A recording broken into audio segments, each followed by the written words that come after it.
So I'll just start because I know we are running out of time. Um, Hi everyone.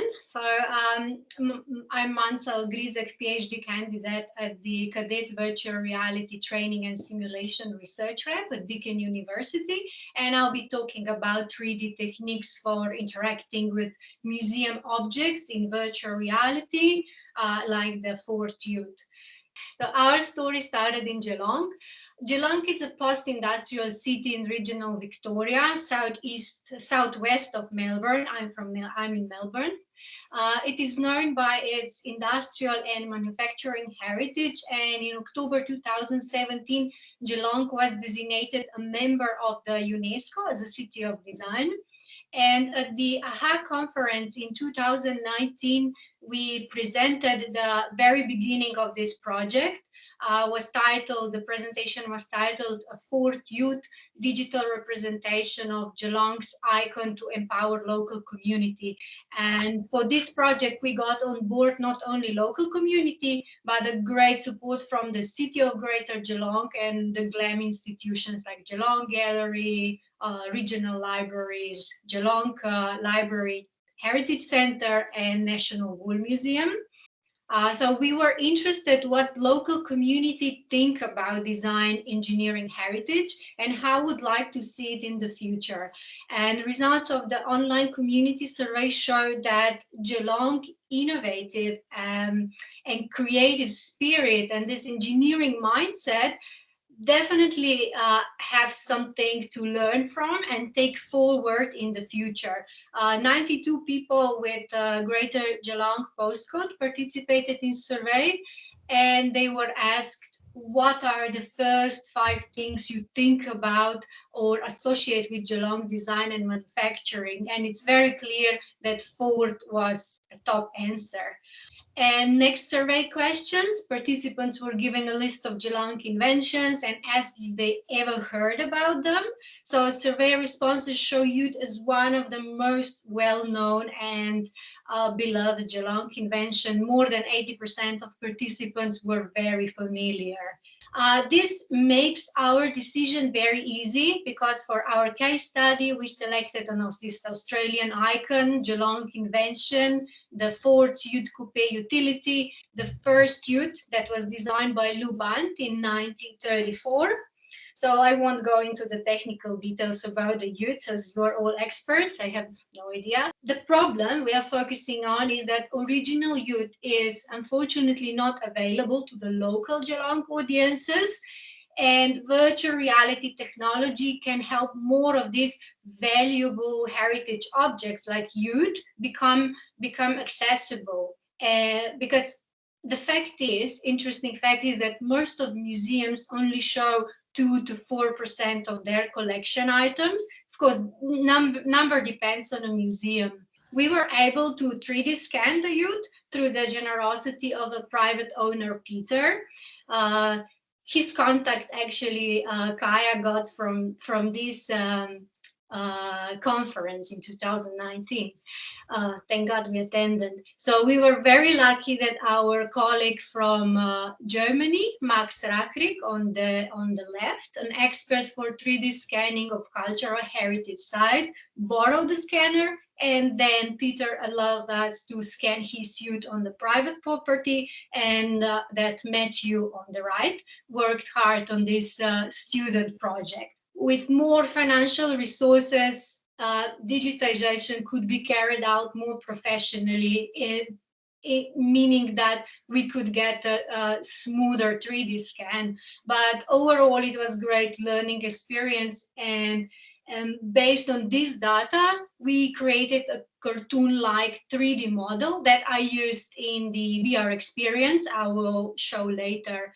As you can see in this slide, we invited Lou's family in Deakin's Virtual Reality Lab to see our work. On the left, it's Dr. Kaya Antley, my supervisor and the lead researcher on this project. On the left. On the right, it's Dr. Rose Band, Lou Band's daughter. Lou family experienced the scanned youth using virtual reality headset and cave. cave, it's I'm not too sure. You can't see my mouse, yeah, if I'm showing.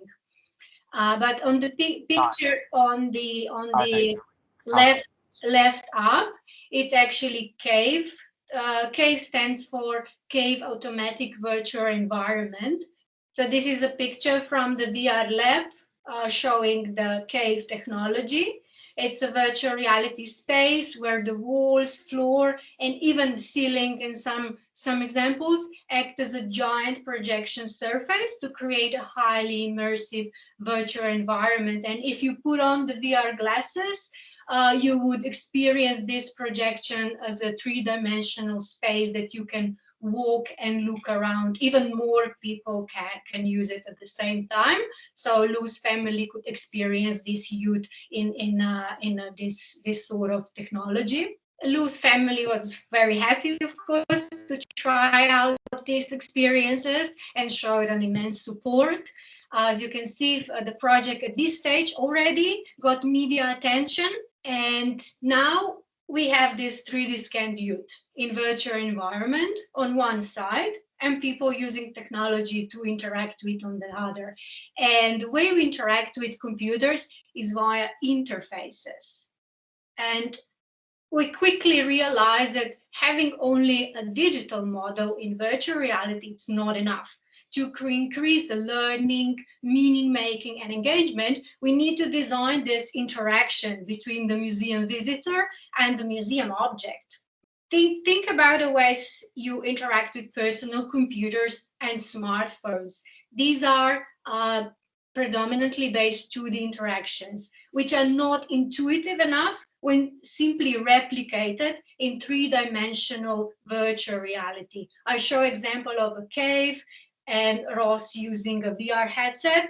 These are 3D user interfaces. And the technology is able to track controllers, hands, movement, head. We can use our body as an input instead of just mouse and keyboard to control and manipulate virtual environment. And here it's what is my PhD about, because there is a big challenge when it comes to 3D interaction. It is challenging for both for creators and users because of the emerging nature of virtual reality. So how to design interactive virtual reality museum experiences? It's not a simple task. It's a complex, so requires understanding of museum visitor needs, museum context, technologies, because interaction happens right at the intersection. And this interaction in a museum context could be even more challenging for a broad range of museum visitors with different level of tech saviness that might never put a VR headset before. So our aim is to make these interactive experiences more accessible, location independent from home in a museum, and really suitable for a broad range of museum visitors. And to explore this interaction with 3D user interfaces, first, we had to design a prototype VR experience for my experiments, for the research experiments. And again, we reached out via online survey and invited local community to share fun ideas. How would they like to experience an iconic Fort Youth using these technologies? One of the participants suggested to be able to experience the capability of the youth, to load various things, to drive, uh, to and really to show the features of the youth, how you'd help to increase productivity. So the ideas include hands-on, interactive, game-like experiences, and survey answers really show the importance of contextualization, storytelling, and interaction. For the prototype, this is the screenshot of my prototype. We are using a scenario of loading a youth with 5 farm objects to design and evaluate new 3D interaction methods for the manipulation of small to medium-sized objects, such as those that would go on the back of the ute. So this is now the simple cartoon-like 3D model, which is based on the 3D scan.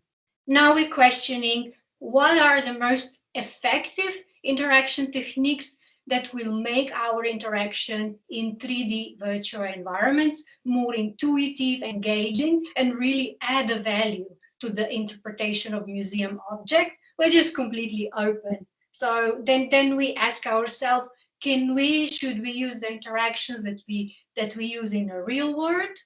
We designed and developed 3 different interaction techniques. We are looking at how can we utilize transferable skills from everyday real world interaction into virtual reality using hand tracking technology, and does this work or not? So we can see this as an immense step forward in being able to better interact and also understand interaction with VR. For the experiment, we used a standalone headset, Oculus Quest with camera tracking, like this. It's very simple, it's standalone device. Why I'm showing this? Because it was actually a big challenge. The global pandemic challenged us to design user evaluations from participants' home.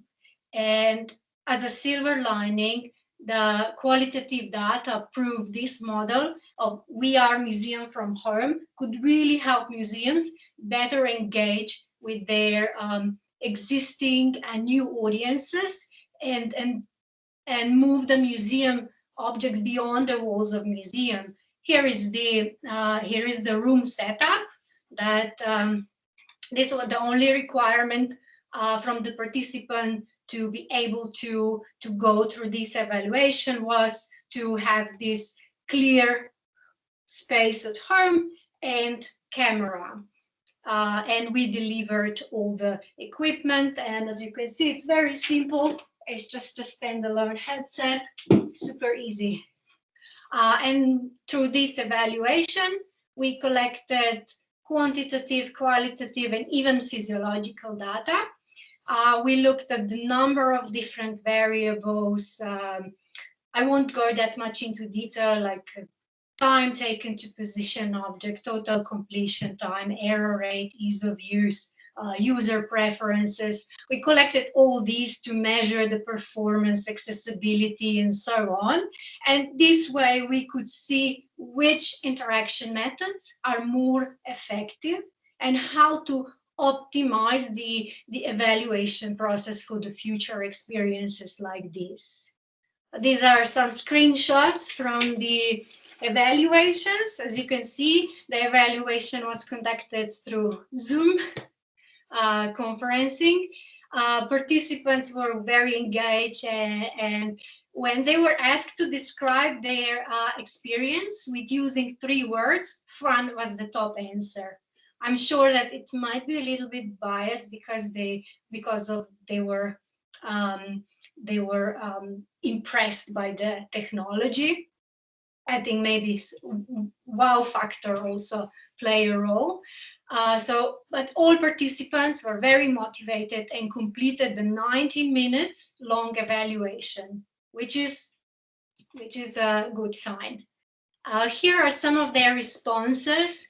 The most fun for them was being able to interact with object with and without physical interface. Carrying the pig was the most fun thing.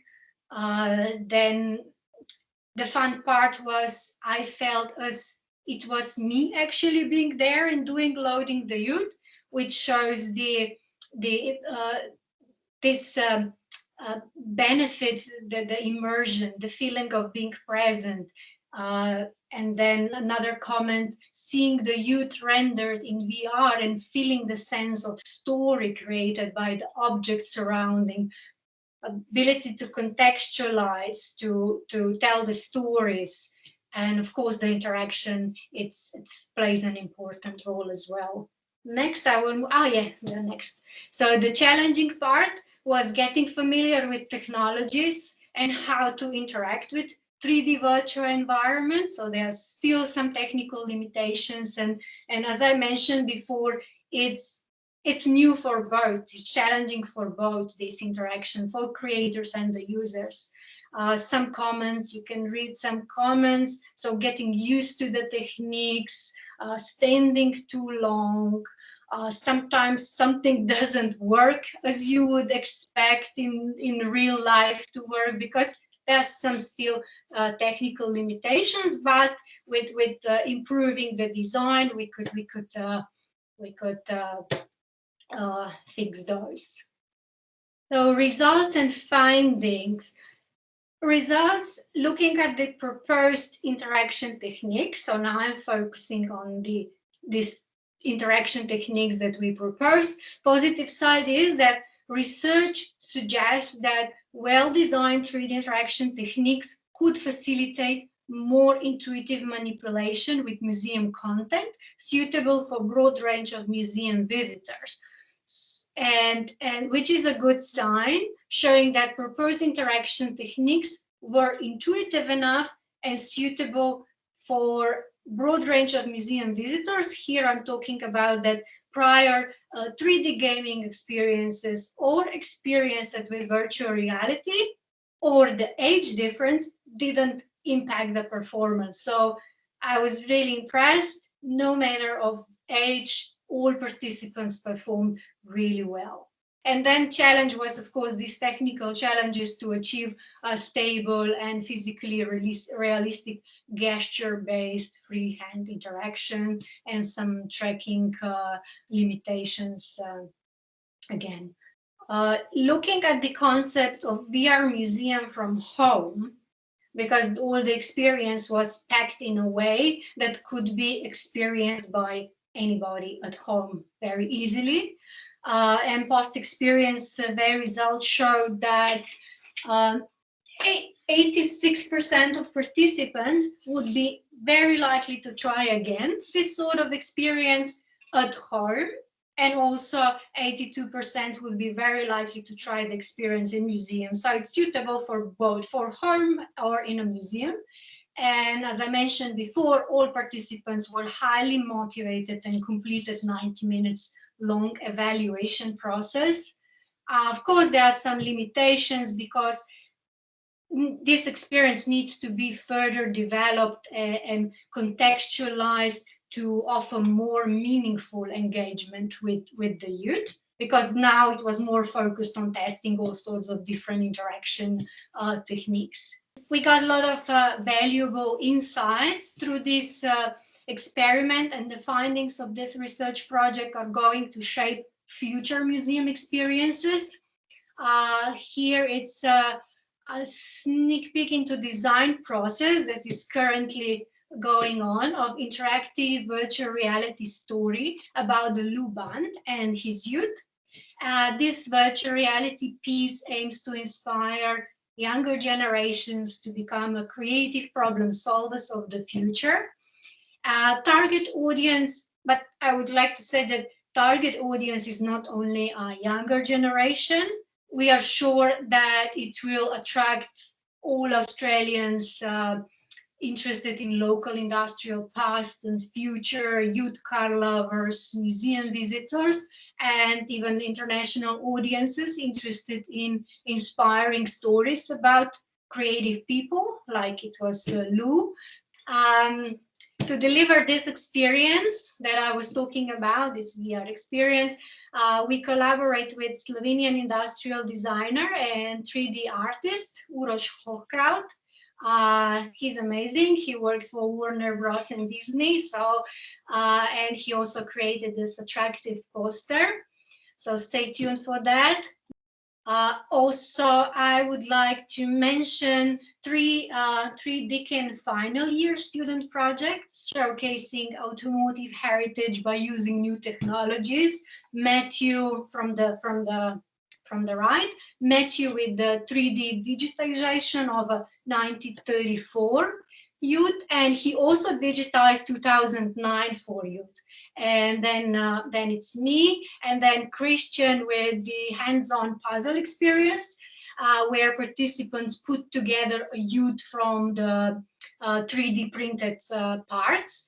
And then Audrey with his future vision of the youth, and Saif, PhD, he created gamified experience with the Lanchester petrol electric car from 1927.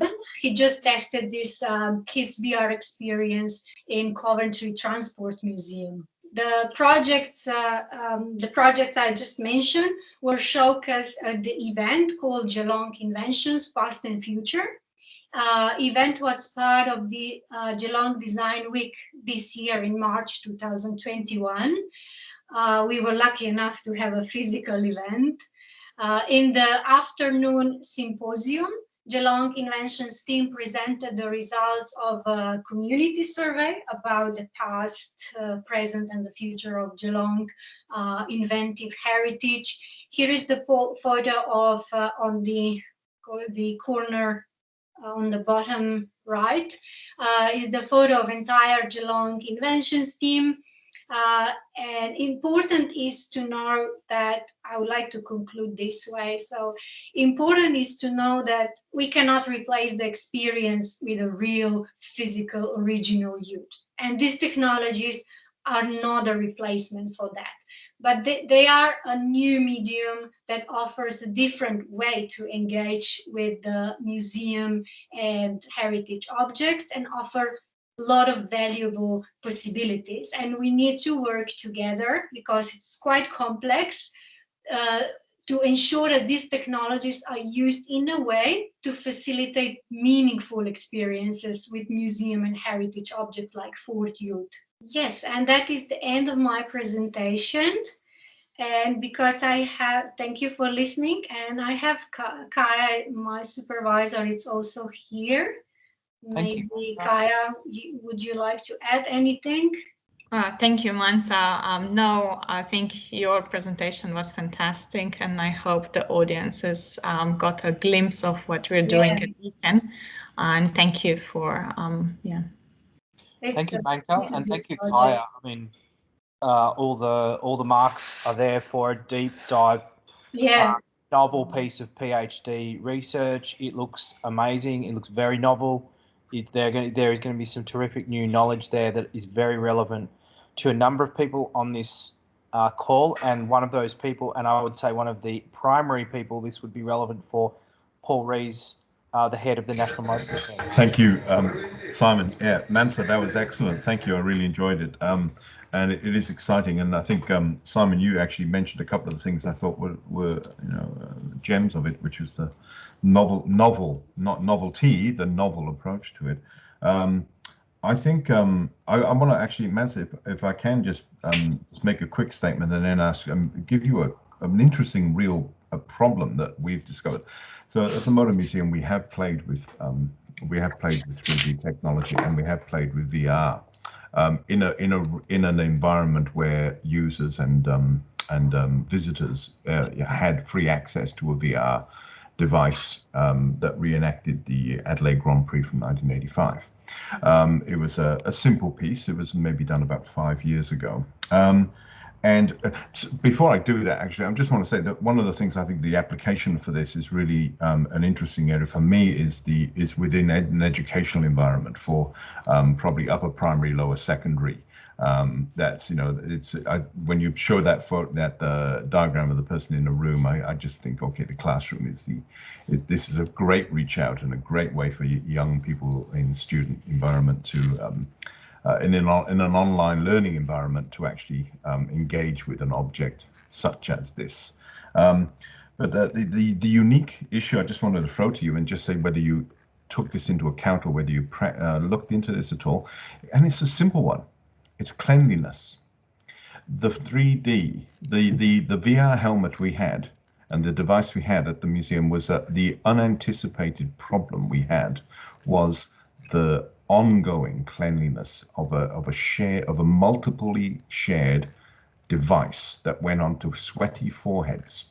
and certainly disintegrated quite quickly and ended up being quite a cost to us for one on an ongoing cleaning basis, but also repairing and replacing some of that foam, etc. Because people are toxic in the end. After so many of them gone on it, it sort of destroys, and it just unglued, etc. So it was an interesting exercise. We fell in love with the idea, and we applied the idea. We worked with a startup company who created a game. It was a bespoke game. I know that's only for clothing, but it was a unique game all to itself. And but our challenge was having so many people. This is before the pandemic, of course. So obviously the cleaning regime.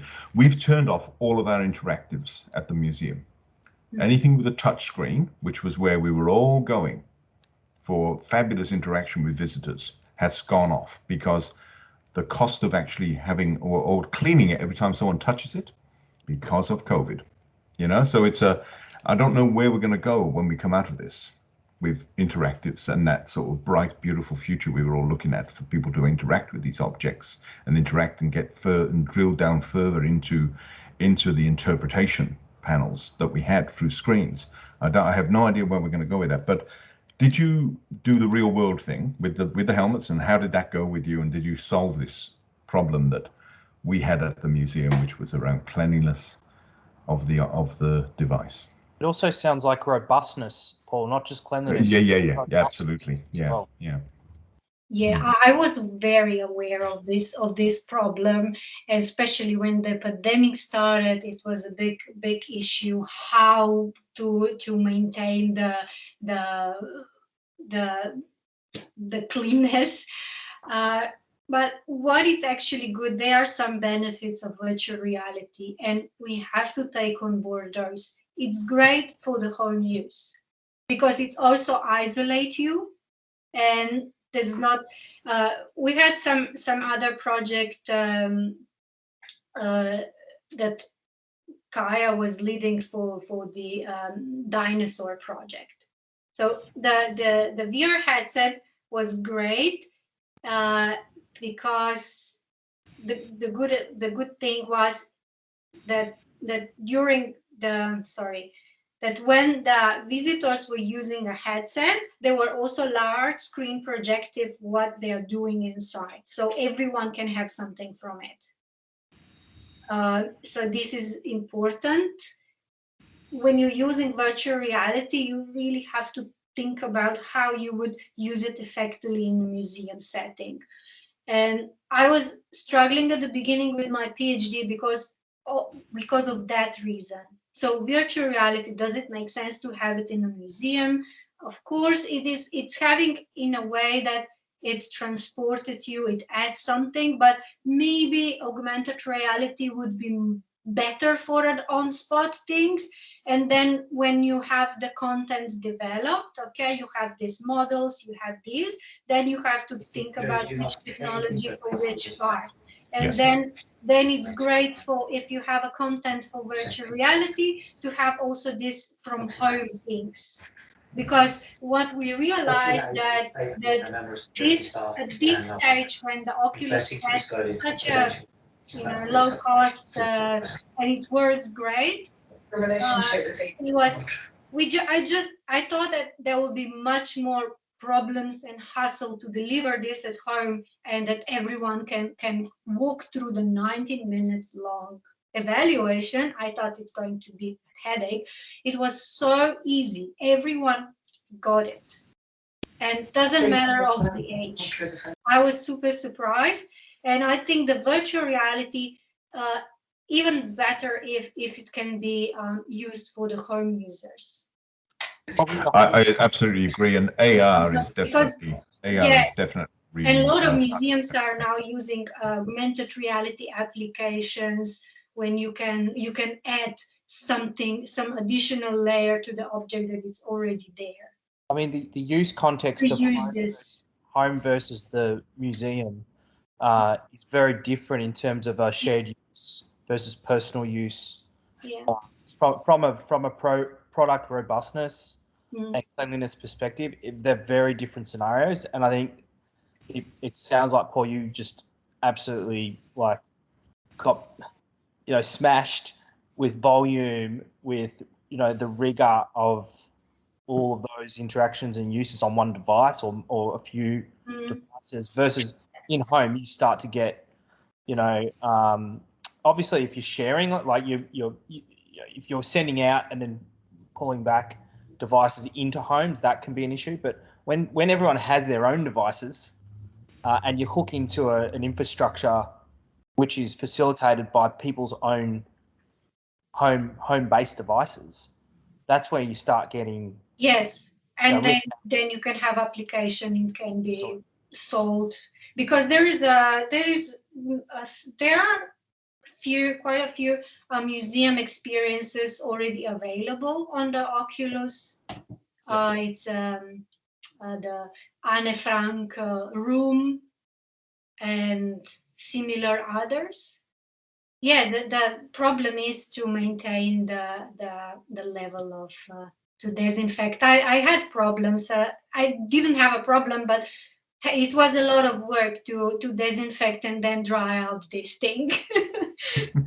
Just also, if you all the people who are listening in, if you want to go to the National Motor Museum's Facebook page and just trawl back about 3 or 4 years of posts, you'll find the British comedian Alan Carr came to the museum and got on the VR unit, the driver, and he did a routine, of course, for about 59 minutes, because it was all about him sort of not understanding how to work it and trying to drive and crash. It's very funny, so that's worth looking at as well. Thank you very much, Manca. Thanks, great discussion, and Paul, thank you for questions. That was really on point. If I could just add a couple of things. It's interesting how COVID is actually accelerating the digital technologies, especially in cultural institutions, what we saw last year particularly. Obviously, we're talking about digital for decades now, but last year it was just a tremendous change, because all the museums suddenly closed their doors and were looking into how to communicate with the audiences. So that's one thing. When you've got this acceleration, then the research and development is accelerating as well. So we'll see what the future brings in terms of the bringing down not only the prices, and currently the headsets are quite big and heavy. And even myself, I have it at home, and sometimes it's just too heavy, and you just prefer still be on flat screen because of that. But on the other side, we also got something that it's called social VR. So Facebook already in 2014 Facebook purchased Oculus. You would imagine why. But we can see now the quick development of some sort of that might usually in the future be also video conferencing in virtual reality. There are a couple of platforms similar, like Mozilla Hubs and a couple of others. There's also some sort of virtual collaboration or virtual work environments. That's something that could be probably done in museums as a sort of part of a program or a workshop when you were asking questions around multi-use. And I totally agree. A museum is a social. A museum visit is a social thing. Only professionals like myself would go alone to a museum and enjoy it. But usually, I think that our colleagues did research, and approximately 3 people would usually visit a museum. That's an average. So we need to make sure how to give them an opportunity to create discussion. But as Manca said, yes, big screens to streamline the experience, that could be something. But yeah, thank you. I don't have anything else. Thank you, Kaya. Thank you, Paul. Thank you, Manca. And if everyone could give